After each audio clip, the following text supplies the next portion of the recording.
Hello नमस्कार साथियों, गणेश चतुर्थी की आप सभी को दिल खोलकर शुभकामनाएं। भगवान श्री गणेश आप सभी के कार्य को पूरा कर सकें और आपको कार्य पूरा करने की हिम्मत दे सकें। और तू हंस, तू मुस्कुरा, तू रोना कम कर दे और तू जिंदा है इस जिंदगी की नाक में दम कर दे। आज कोई दोस्तों आपका कोई एग्जाम तो था नहीं, लेकिन इसके साथ में मैंने सोचा कि आपके सामने कोई ना कोई दोस्तों कोई ऐसा मोटिवेशन हो सकता है जो आपके सीधा दिल पर लग जाए। इसीलिए आपके बीच में अगले 5 मिनट के लिए दोस्तों आया हूं और उद्देश्य केवल साफ है कि हो सकता है मेरी कोई बात आपके सीधा दिल पर लगे और आप दोस्तों जितनी मेहनत कर रहे हो उससे 1 मिनट अधिक दोस्तों मेहनत कर सकें। आइए देखिए दोस्तों, एक लाइन है यहां पर कि लड़ाई है अब खुद से खुद को बदलने की, खुद को और अधिक बेहतर बनाने की।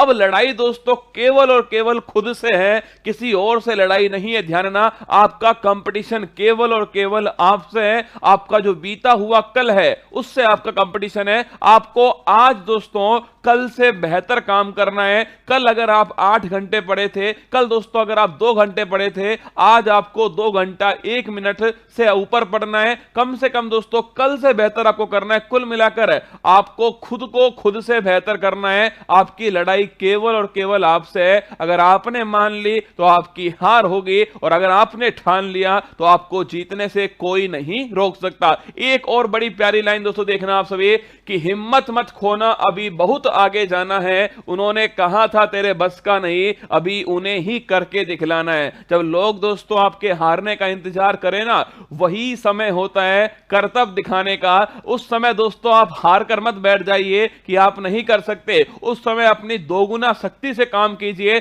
अपना सर्वश्रेष्ठ देने का प्रयास कीजिए। जब आप समस्या में होते हो, जब दोस्तों आपके सामने कोई प्रॉब्लम होती है धनना, उस समय आप अपना बेस्ट देते हो, सर्वश्रेष्ठ देने की कोशिश करते हो। तो ध्यान रखना, उन्होंने कहा था तेरे बस का नहीं, उन्हें ही अब की बार करके दिखलाना है। और जिंदगी में अगर फैसला ले लिया है, क्या आपने कोई दोस्तों फैसला ले लिया है, आपने कोई टारगेट तय कर लिया है, आपने किसी दोस्तों नौकरी के बारे में सोच लिया है, तो जिंदगी में अगर फैसला ले लिया है तो फिर पलट कर मत देखो, क्योंकि पलट कर देखने वाले इतिहास कभी रचा नहीं करते। इतिहास वही रचता है जो हर दिन, हर क्षण, हर मिनट, हर सेकंड अपनी मंजिल की ओर कदम आगे बढ़ाता है। ध्यान रखना, यह मंजिल आपको गले लगाएगी दोस्तों, बस आप इस मंजिल तक पहुंच जाओ, आप इस काबिल बन जाओ कि यह मंजिल आपको गले लगाने पर मजबूर हो जाए। तो रुकना मत दोस्तों। एक मैं आपसे सीधी बात कह रहा हूं, आपसे शायद हो सकता है आपको मेरी बात दिल पे अगर लग गई ना, तो आप यकीन माने दोस्तों आपके अंदर बहुत बड़ा परिवर्तन आने वाला है। कि कभी रुकना मत रसगुल्ला। कभी कभी ऐसी परिस्थितियां आपके सामने आएंगे जो आपको हताश करेंगे, जो आपको निराश करेंगे दोस्तों। किसी एग्जाम में आपका सिलेक्शन नहीं होगा, कोई ऐसा एग्जाम दोस्तों जिसकी डेट नहीं आ रही होगी, कोई भी ऐसी बात जो आपको हताश निराश करे, उस समय अपना सर्वश्रेष्ठ आपको देना है। रुकना नहीं है दोस्तों और हार नहीं माननी है। हर दिन, हर क्षण, हर कदम दोस्तों, हर पल आपको अपने मंजिल की ओर कदम बढ़ाना है। और एक अंतिम दोस्तों लाइन देखिए, लश्कर कितने भी क्यों ना हो, हम घुटने नहीं टेकेंगे, क्योंकि हमारी रगों में खून नहीं, हमारे मां बाप का सपना दौड़ता है। हमारी रगों में खून नहीं, अपने मां बाप के सपनों को पूरा करने का जुनून, हौसला दौड़ता है। और इससे बड़ा मोटिवेशन आपके सामने दोस्तों कुछ भी हो, भारत का नाम दोस्तों रोशन करने वाले कौन है? नीरज चोपड़ा। क्या नीरज चोपड़ा दोस्तों, जो भाला उन्होंने फेंका, आप सोचिए उस भाले को फेंकने के लिए कितना प्रयास, कितना इंतजार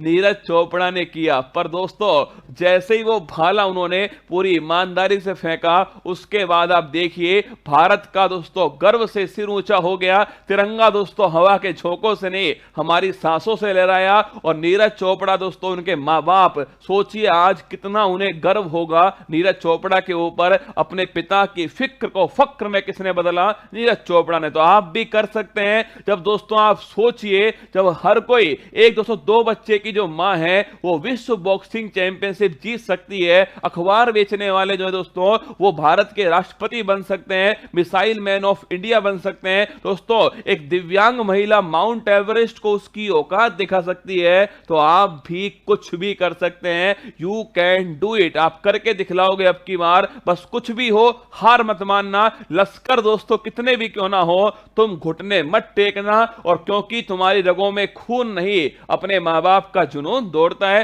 फिर दोस्तों मैं एक ही रिक्वेस्ट आप सभी से करूंगा कि हार मत मानना, चाहे कितनी भी समस्याएं आपके सामने हो, समस्याओं का आना पार्ट ऑफ लाइफ है, और इन समस्याओं से लड़कर इनकी खोपड़ी में छेद करना ये आर्ट ऑफ लाइफ है। जीवन जीने की एक कला है, और ये कला आपके अंदर फूट फूट कर होनी चाहिए, क्योंकि जिंदगी दोस्तों खेलती उसी के साथ है जो खिलाड़ी बेहतरीन होता है।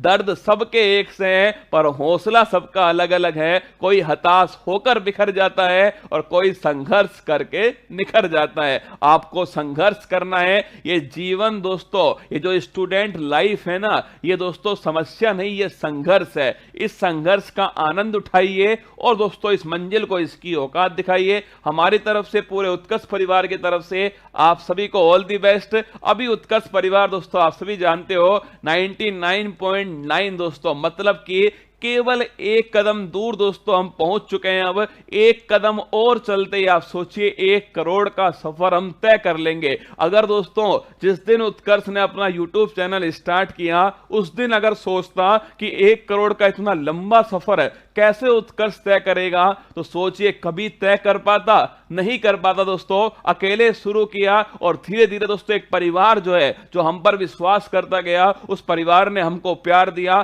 कैमरे के उधर जो परिवार है, जो आप सभी मुझे देख रहे हैं, इनके प्यार की बदौलत देखिए आज वो परिवार दोस्तों 1 करोड़ की ओर कदम बढ़ा रहा है, और रुकेगा नहीं, थकेगा नहीं, ये आपसे वादा करता हूं दोस्तों। और आप भी रुकना मत, थकना मत। ऑल दी बेस्ट मेरी तरफ से आप सभी को। जय हिंद। मुश्किल नहीं कुछ भी इस दुनिया में, तू जरा कोशिश तो कर, ख्वाब बदलेंगे हकीकत में, तू जरा हिम्मत तो कर। अपने सपनों को उड़ान देने के लिए आज ही सब्सक्राइब कीजिए उत्कर्ष चैनल को।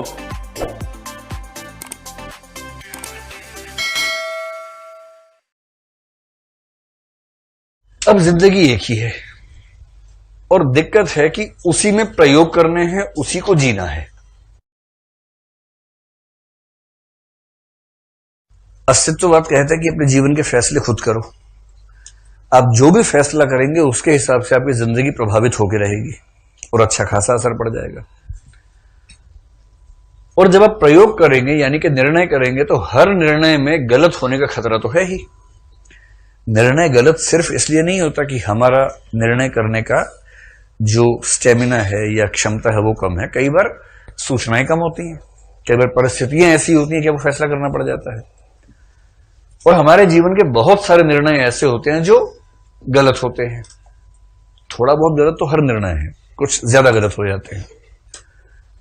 गलत भी है और उनका जिंदगी पर बहुत गहरा प्रभाव भी है। एक निर्णय गलत हो गया, उसका प्रभाव इतना हमारे ऊपर आएगा। अब सवाल है कि उस प्रभाव में जीते जाएं, फिर मन करता है कि भाई एक निर्णय गलत हुआ, एक और प्रयोग करके देखते हैं। और दूसरा प्रयोग करेंगे तो भी यह संभावना हमेशा कम से कम आधी है कि यह भी गलत हो सकता है। कितनी गलतियां करके जीवन बेहतर होगा इसका भरोसा नहीं, और जीवन है छोटा सा। तो इस कहानी की केंद्रीय समस्या क्या है? जिंदगी एक ही है, उसी में प्रयोग करने हैं और उसी को जीना है। प्रयोग गलत हो सकते हैं तो उनको झेलना है, फिर से प्रयोग करने की हिम्मत जुटानी है। और यह खतरा हमेशा है कि फिर से किया गया प्रयोग भी गलत हो सकता है। और अंत में हाथ आएगी केवल एक चीज, अधूरापन, कि जिंदगी वैसी नहीं है जैसी होनी चाहिए थी, जैसी मैं चाहता था कि जीऊं, और वैसी दुनिया में किसी की भी नहीं है। किसी की भी जिंदगी वैसी नहीं है जैसी वो चाहता है। सार्थक की भाषा में कहूं तो व्यक्ति चाहता है कि कोई अभाव ना हो, कोई कमी ना हो। मैं आर्थिक बात नहीं कर रहा हूं, सम्मान की, धन की, संतोष की, हर चीज की कमी की बात कर रहे हैं। और सार्थ बहुत अच्छा दार्शनिक भी था। उसने एक सिद्धांत लिया, ब्रेंटानो नाम का एक दार्शनिक था, उसका एक कंसेप्ट है इंटेंशनल थियरी ऑफ कॉन्शियसनेस, जो ब्रेंटानो से सार्त्र ने ली, ब्रेंटानो से हुसल, हुसल से उसके स्टूडेंट सार्त्र ने ली। और सार्त्र कह रहे हैं कि सारी दिक्कत के जड़ में यह है, हमारी चेतना की संरचना ही ऐसी है, जीवन में जो कमी है वो बहुत बड़ी होकर दिखती है, और जो है वो नजर नहीं आता है। वही मिल गया सो मिट्टी है, खो गया वो सोना है। इस बात को सार्त्र ने कहा कि हमारी चेतना में ही अभाव की चेतना गुथी हुई है, इसलिए आप कुछ भी कर लेंगे आपको अभाव नजर आएंगे ही आएंगे।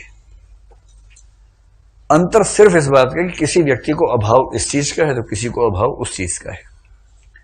कोई ऐसा नहीं है जिसको कोई अभाव नहीं है, और यदि है तो व्यक्ति नहीं वस्तु है, क्योंकि उसने मनुष्य होना सीखा ही नहीं है। इसलिए इस अधूरेपन से लड़ते लड़ते इस अधूरेपन को कम करते जाने का प्रयोग ही जिंदगी है, और खत्म कभी नहीं होता है। इसे समझदार व्यक्ति इस अधूरेपन को एक समय के बाद जीने लगता है कि अधूरा हूं लेकिन खुश हूं, क्योंकि पूरा कोई हो नहीं सकता है तो मैं कैसे हो जाऊंगा।